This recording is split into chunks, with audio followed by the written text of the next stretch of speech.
कुछ लोग नारे लगा रहे हैं, अब हमारी लिंचिंग हो रही है, नारे लगाए जा रहे हैं और नारे लगा के हमें बरगलाने की कोशिश की जाएगी। जहां दो चार दाढ़ी वाले मिलेंगे वहीं पर जय श्री राम के नारे लगा के हमें बरगलाने की कोशिश की जाएगी। अक्लमंद इंसान वो है जो इनके बरगलाने में ना आए और खामोशी के साथ गुजर जाए।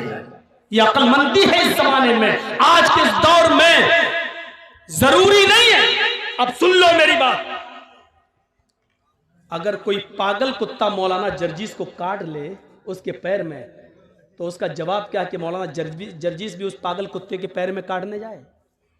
आप क्या कहोगे जर्जीस को? एक पागल कुत्ते ने हमें काट लिया है, अब हम भी पकड़ो पकड़ो पकड़ो और काट रहा, लोग कहेंगे कितना बड़ा पागल है। यही पागल है। अगर कोई पागल कुत्ता हमारे पैर में काट ले तो इसका यह मतलब नहीं है कि जर्जीस साहब भी उस पागल कुत्ते को काटने जाएं। कुछ लोग इस वक्त पागल हो चुके हैं पावर को देखकर। कुछ लोग जानते हैं कि हमारा पावर है, हमारा आदमी बैठा हुआ है सीट पर, गवर्नमेंट का नशा है, वो जानते हैं कि गोली मारो सालों को, देश के गद्दारों, कुछ भी, हमारा कुछ नहीं होगा। पूरे दिल्ली में ट्रंप के जाने तक तो मैं कुछ नहीं बोलूंगा, ट्रंप के जाने के बाद हम आपकी भी नहीं सुनेंगे। इस तरीके की बातें जो कही गई हैं, वो जानते हैं कि हमारा कुछ नहीं होगा। मेरे भाइयों सुन लीजिए, आप ये हालात बना दिए गए हैं, ऐसे मौके पर खामोशी का मुजाहिरा कर रही है आप। कुछ कुत्ते पागल हो गए हैं, पागल नशा है उनको कि हमारे ऊपर किसी का हाथ है। अब इस पागल कुत्ते को अगर आप समझ जाएं तो पूरी तकरीर कामयाब। मैं नाम नहीं लूंगा, सॉरी, माजरत के साथ, आप मुझे आइंदा बुलाएं या ना बुलाएं, मैं नाम नहीं लूंगा, लेकिन इस पागल कुत्ते को अगर आपने समझ लिया तो समझ लो कि पूरी तकरीर समझ गए आप। मेरे भाइयों, अगर कुछ पागल कुत्ते हमारे पैर में काट लें तो इसका यह मतलब नहीं है कि हम भी उस पागल कुत्ते को काटने जाएं। हाथी चलता रहता है, कुत्ते भौंकते रहते हैं। अब हाथी अगर उन कुत्तों के भौंकने पर पीछे मुड़ मुड़ के देखने लगे तो हाथी अपनी मंजिल तक कभी नहीं पहुंच पाएगा। तुम्हें अपनी मंजिल पर पहुंचना है। हाथी चल जा रहा है, वो पीछे मुड़ के नहीं देख रहा है, क्योंकि वो जानता है कि इनकी आदत भौंकने की है, ये भौंक भौंक कर खुद ही थक जाएंगे। हाथी अपनी मंजिल को पा लेता है। मुसलमानों, तुम्हें अपनी मंजिल तक जाना है। हरिश्चंद्रपुर वालों, तुम्हें अपनी मंजिल तक जाना है, इसलिए भौंकने वाले कुत्तों के भौंकने को मत देखो, मंजिल पर तुम्हारा निशाना होना चाहिए।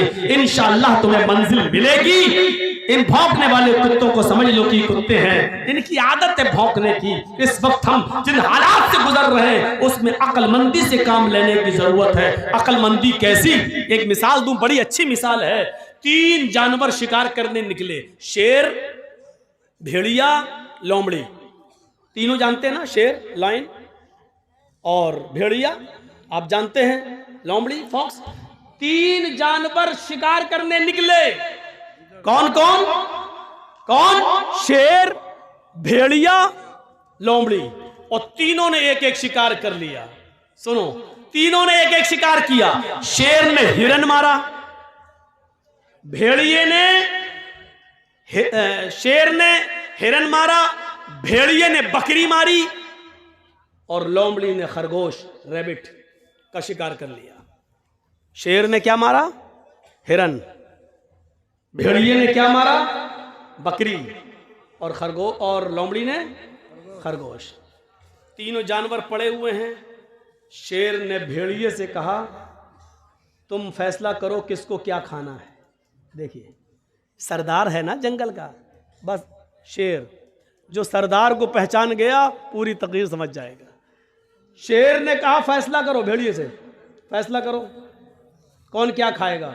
भेड़िए ने कहा, बहुत आसान जी। जंगल के राजा ने शेर ने कहा, हाँ बताओ क्या है। अच्छा, शेर को तीनों जानवर खाना थे।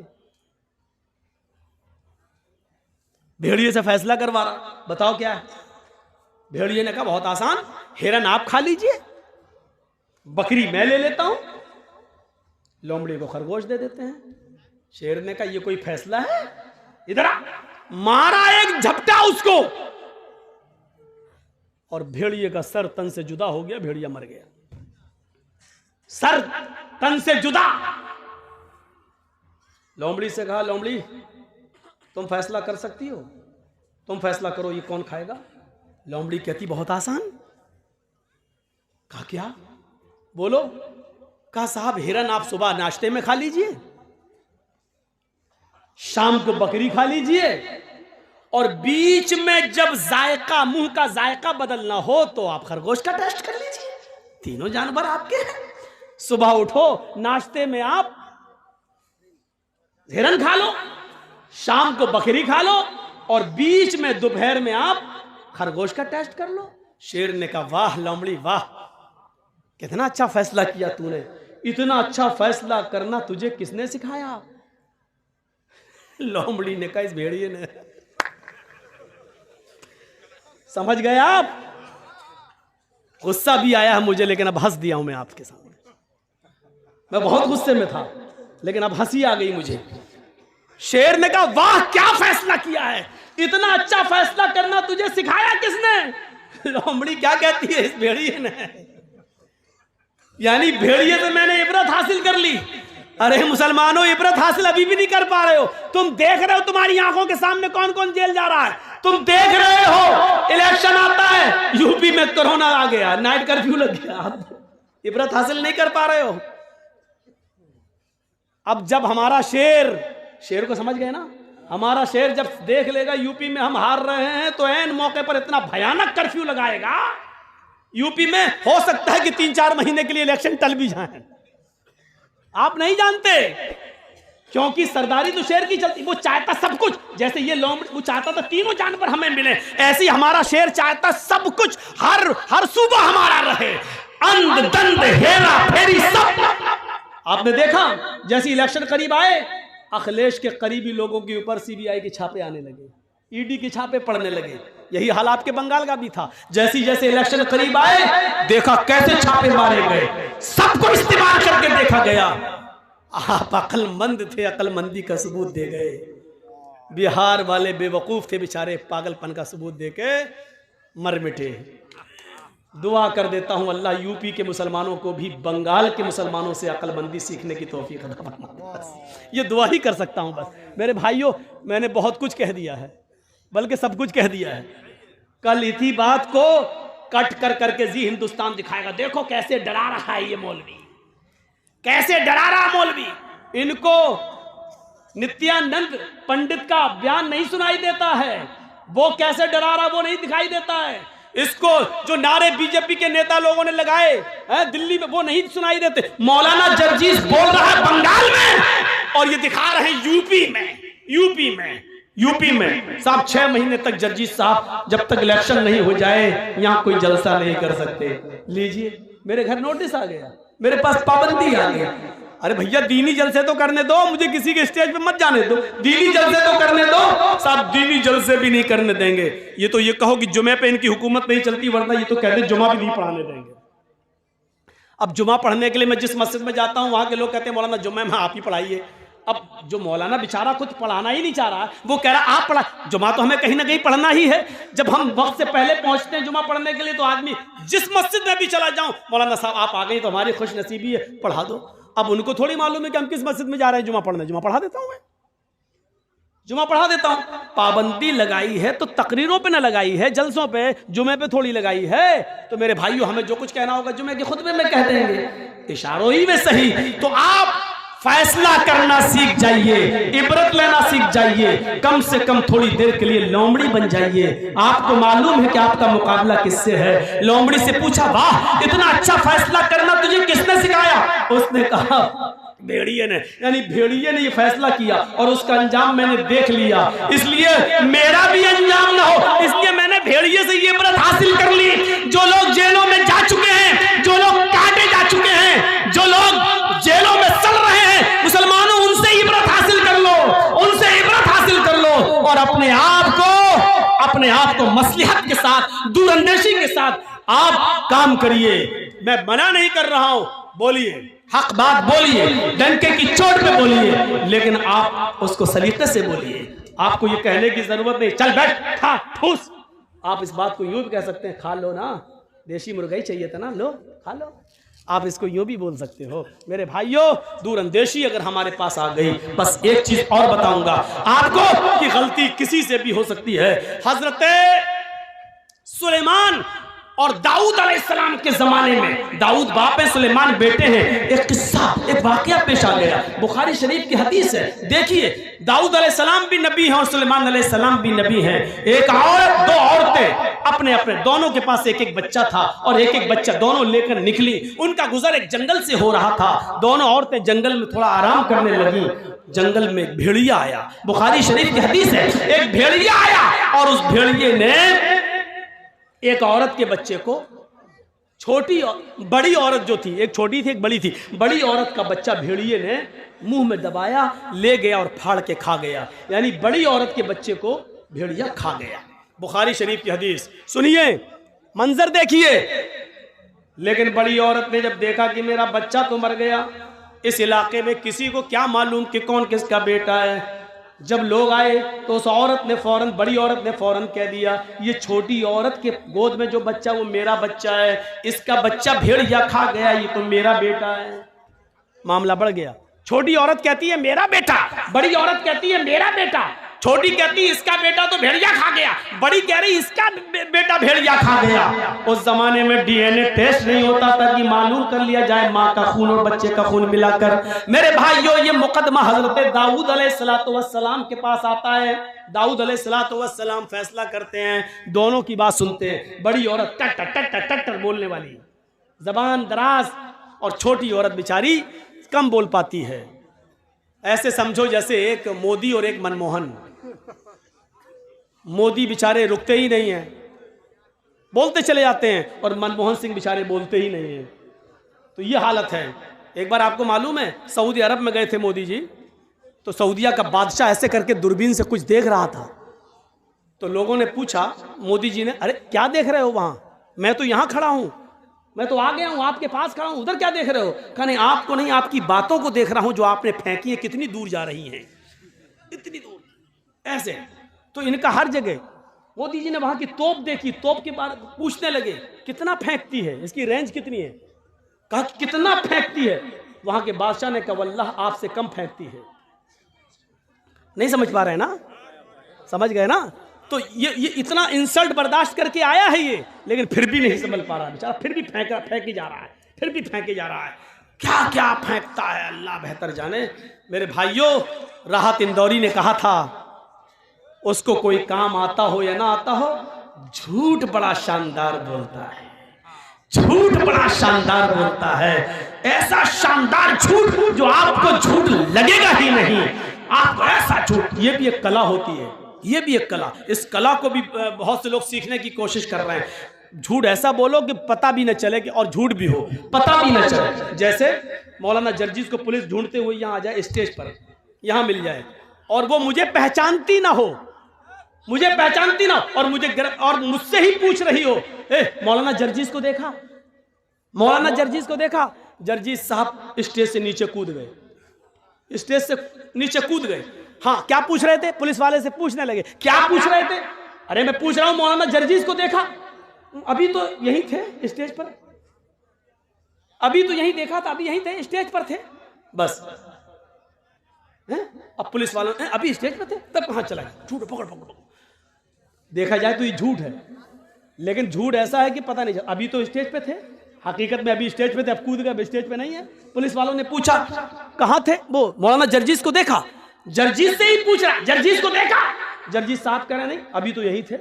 जर्जीस साहब ने कहा अभी तो यही थे, 2 कदम हट गए हम इधर, 2 कदम हट गए। जी क्या? जर्जीस को देखा? अभी तो यही थे।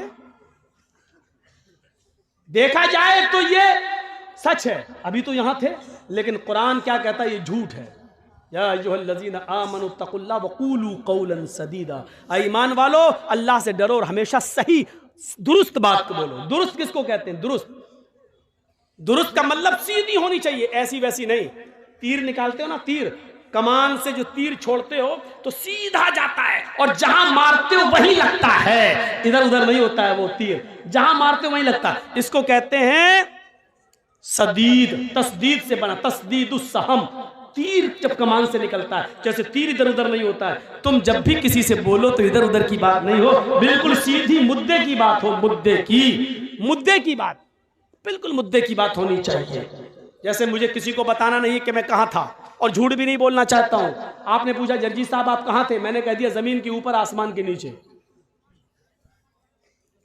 देख रहे हैं आप, अब मैं जहां भी था दुनिया के किसी कोने में तो जमीन के ऊपर ही रहूंगा और आसमान के नीचे, लेकिन ये झूठ है। आप सोच रहे हैं सच, नहीं सच नहीं, झूठ है। क्योंकि पूछने वाला ये नहीं पूछ रहा है, पूछने वाला ये जानना चाहता है आप किस शहर में थे, किस गांव में थे, किस मोहल्ले में थे, ये पूछना चाह रहा है। और आप कह रहे हैं जमीन के ऊपर आसमान के नीचे, तो ये शानदार, इसको बोलते हैं शानदार झूठ, इसको बोलते हैं शानदार झूठ। राहत इंदौरी ने यही कहा था, उसको कोई काम आता हो या ना आता हो, यानी झूठ बड़ा शानदार बोलता है, यानी झूठ पता नहीं चलेगा लेकिन वो झूठ होगा। तो मेरे भाइयों, दाऊद अलैहिस्सलाम ने दोनों औरतों की बात सुनी। बड़ी औरत जिसका बच्चा भेड़िया खा गया, वो टर टर टर टर बोलती चली जा रही थी। दाऊद अलैहिस्सलाम ने फैसला कर दिया ये बच्चा बड़ी औरत का है। बड़ी औरत बच्चा लेके चली गई, जबकि बड़ी औरत का बच्चा नहीं था। दाऊद अलैहिस्सलाम से गलती हो गई, बड़ी औरत का बच्चा नहीं था। 10 दिन 15 दिन गुजर गए।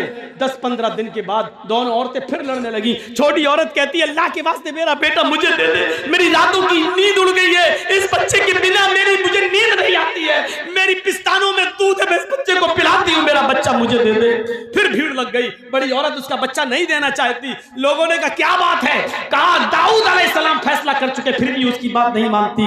दाऊद अलैहिस्सलाम कहीं गए हुए थे, मामला इतना बड़ा कि ये मुकदमा अब उनके बेटे सुलेमान अलैहिस्सलाम के पास आ गया। सुलेमान अलैहिस्सलाम ने दोनों की गुफ्तगू को सुना, कहा कि सुनो मेरे बाप ने फैसला कर दिया। कहा फिर तुमने इसके फैसले, मेरे बाप के फैसले को क्यों नहीं माना? छोटी औरत से कहा। छोटी औरत ने कहा कैसे मान लूं जब बेटा मेरा है? सुलेमान अलैहिस्सलाम ने कहा फिर मेरा भी फैसला नहीं मानोगी? अगर मैं आज भी कोई फैसला कर दूं तो फिर जिसके हक में होगा वो खुश हो जाएगा, तुम्हारे अगर हक में नहीं गया तो तुम उसको नहीं मानोगी। कहने लगी कैसे बताऊं कि ये मेरा बेटा है? सुलेमान अलैहिस्सलाम ने कहा लाओ मैं सच्चा फैसला करता हूं। देखिए एक जज की ड्यूटी क्या होती है, अगर फैसला सही नहीं हो रहा हो तो डरा भी सकता है। सुलेमान अलैहिस्सलाम ने कहा लाओ तो मैं इस बच्चे के बारे में सच्चा फैसला करता हूं। जमीन पर लिटा दिया, कहा जी बिस्किन छुरी लाओ।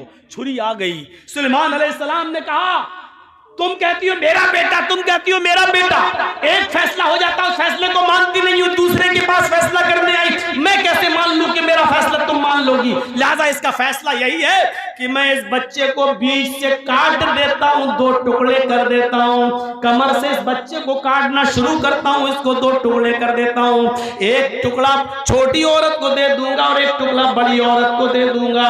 सुलेमान अलैहिस्सलाम ने जैसे ही छुरी उस बच्चे की कमर पर रखी और उसके ऊपर थोड़ा सा प्रेशर दिया, छुरी से जैसे लगे कि मैं काटने जा रहा हूं। हालांकि एक नबी किसी बच्चे को कैसे काट सकता है, लेकिन सुलेमान अलैहिस्सलाम ने जैसे छुरी उस बच्चे के बीचों बीच कमर पे रखी, छोटी औरत जिसका बच्चा था चीख पड़ी, ऐ सुलेमान ला तफअल हाकज़ा वल्लाही हाज़ा हुआ।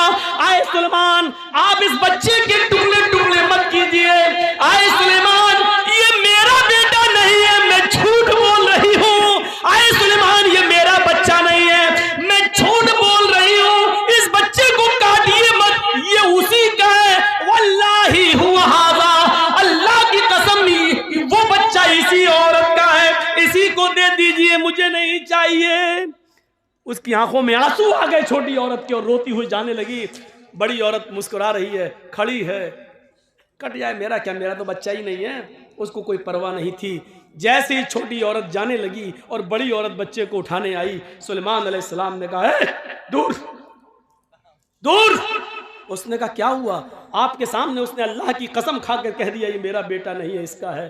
सुलेमान अलैहिस्सलाम कहते यही तो मैं देखना चाहता था, यही तो मैं देखना चाहता था। उसकी आंखों से निकलने वाले आंसू और उसकी तड़प ये बतला रही थी कि मेरा बेटा मरना नहीं चाहिए, मुझे भले ही न मिले, किसी को मिले मिल जाए, कभी कभी देख लिया करूंगी, आंखों को ठंडक मिल जाएगी, लेकिन मेरा बेटा जिंदा तो रहेगा, अगर कट गया तो न मेरा रहेगा न इसका रहेगा।